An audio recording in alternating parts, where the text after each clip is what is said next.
Let's get back down to business. We got your front pages of the newspapers that we need to get through. So Business Day up first. I'll grab that one. Eskom deal for councils is what they have got there, saying several sign up to scheme for Eskom to manage power. That's a big one there. They moved to manage electricity distribution at several local government councils in 3 provinces in an intervention hailed as financial salvation by the utility, but decried by union leaders as a threat to the autonomy of local government. Then Goldfield lines up a mega deal. Grant ruling set for appeal is what they're saying. Then, of course, looking at the markets, the gold continues its upward march. It's unbelievable, actually. It should look like it'll bash through that $4,000 mark. When did we think that would happen? And then the rot deepens, and that's for Aspen, unfortunately, losing 30%, 2 billion rand in its core earnings is where it's sitting at. So let me leave it there, but those are the big stories on the business day. All right, let's move on to the front page of the Star this morning.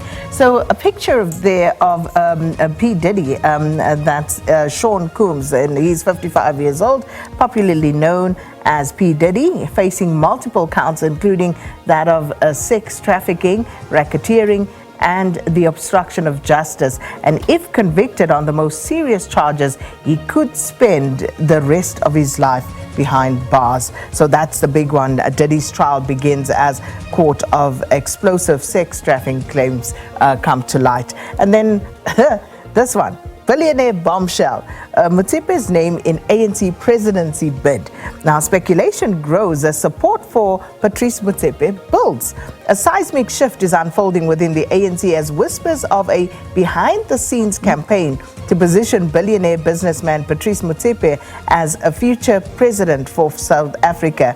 And though not officially confirmed, several senior ANC members are said to be quietly rallying behind Motsepe with the 2027 ANC elective conference in their sights. And just a quick one, according to well-placed sources, that slate looks like Patrice Motsepe for president, Minister of Police Senzo Mchunu as deputy president, and Eastern Cape Premier Oscar Mabuyane as Secretary General. So I think that is something people will literally chew on. Yeah. And Rivoli School torched, raising concerns of arson. Sure. Okay. All right. Interesting front page there. The Citizen is where we're at now. And this was one I actually came into my mind because I heard the whole world shouting out about this one. Another utterance from the US President Donald Trump. This time, the Citizen asking the question, will he kill SA movies, The Terminator? If you missed this yesterday, this is what the US president had to say. Hollywood is being devastated by US filmmakers working abroad. Trump says as he unveiled plans for a 100% tariff on all foreign-produced content. And of course, this is bad news for South Africa's movie industry, where blockbusters such as Mission Impossible, Dead Reckoning were shot.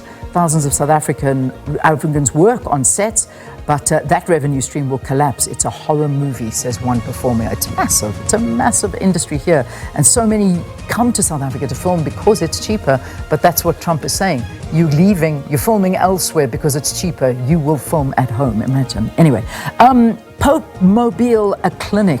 Before his death, Pope Francis donated one of his Pope mobiles to be converted into a children's clinic in war-torn Gaza. Isn't that wonderful? Nice story. That's the legacy of Francis. That's just what he stood for. Anyway, that's the front page of the Citizen. Moving on to the Sowetan. Now, back page, Derby tickets, rush and chaos. And I'm sure we'll hear much more of this throughout the week. And then empty promises, that's their lead story. 285 kids have no school. Gauteng failed to plan to open a new primary school in Diepsloot, and it's left a group of pupils still without classes halfway through the academic year. Frustrated mother says that her daughter cries every day seeing her sister and other learners go to school while she remains at home. Also, Joburg reclaims 6 buildings from hijackers.